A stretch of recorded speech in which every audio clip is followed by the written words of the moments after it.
Why do bad things happen to good people?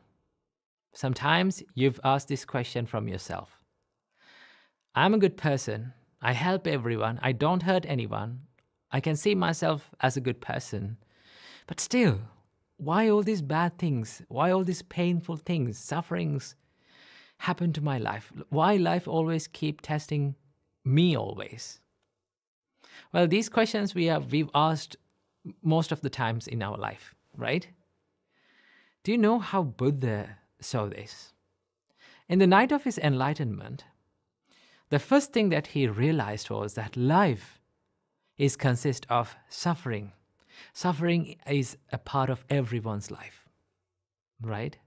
So Buddha did not say suffering as a part of good people's life or a bad people's life.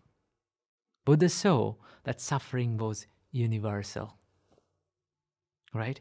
But when we face adversities in life, when we face these realities, like painful situations in our life, we think that the only person who is going through this suffering, the only person that is going through this difficulty is only me.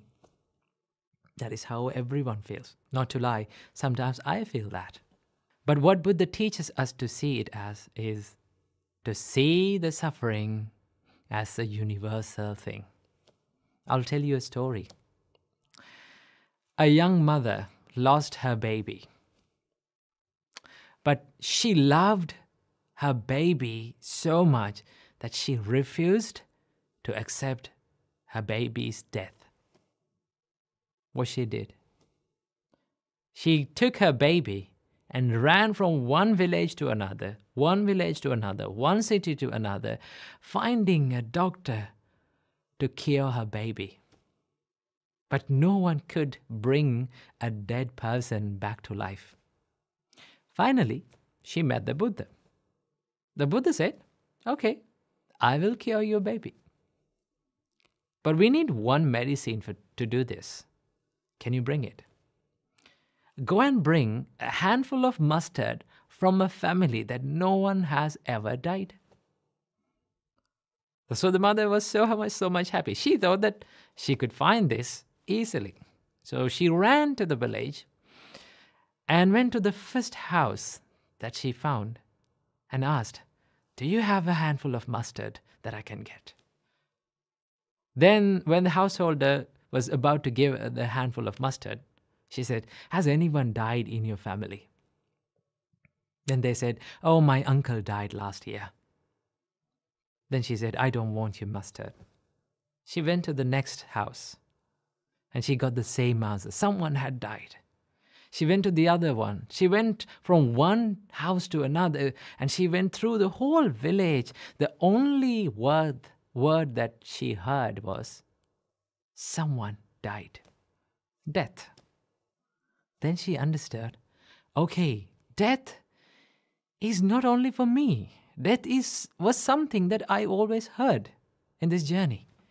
Maybe my child is dead. So she made her heart strong enough to accept her baby's death. She went back to the monastery to meet the Buddha and thanked the Buddha for curing not the baby, but her heart. What Buddha teaches us to see about life is that to see the suffering as universal. So next time when you go through a difficulty in your life, and the next time when you go through a hardship, painful feeling in life, understand that you are not all alone. There are so many people who is going through in life that's in the same situation, the suffering. Okay? Most of the time, we try to remove the suffering from life. We always wish that this suffering was not there in our life, right? We go to sleep thinking that next day morning when we wake up, all these things will be a dream. All these problems will disappear. But the reality is, when there is suffering in life, there is suffering.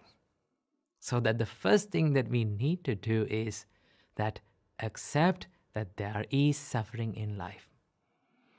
So the whole point of realizing the first noble truth in Buddhism is to accept the suffering as it is, to see the suffering as it is. Only when you accept the suffering, we can cure it. We can find a remedy for it. First of all, you need to accept that there is pain and suffering in all of our lives, right? And then we can choose what to do with it. Most of the time, we spend a lot of time worrying about changing what we can't change, right? But it all depends on how you choose to react to these experiences in life. Most of the time, these painful feelings, sufferings that comes to our life are blessings in disguise, right? If we did not get difficult situations, if we did not get hardships to our life, right, challenges in our life, how can we develop a strong mindset, right? There's a saying that if you need to learn how to swim, what do you have to do? You have to jump to the pool. Somehow, you have to experience how drowning feels like. Only then you can realize that, what should I do to learn how to swim, right? In the same way, there is no use of trying to avoid, wishing and praying that suffering was not there in life, right? There's no point of wishing and praying that, please don't give me suffering. Always wish a mindset that you can face strongly to all these sufferings and painful situations in life. Whenever you get a strong mind to face any kind of challenge in your life, then you can be happy and in peace, because you're ready for anything in your life, right? So always wish a strong mindset that you can face any challenge, any difficult situation in life. So remember that not only bad things happen to good people, good things also happen to good people. And also, sometimes you may think, why all those good things happen to bad people, right? It is not always the case. Good things happen to bad people, and also bad thing happens to good people. That is the law of this world. So we all need to develop the mindset to see the suffering as a common truth to everyone, not a personal thing. So I wish you all, may all of you be able to develop a strong mindset to face any challenge in all of your life. Namo Buddhaya.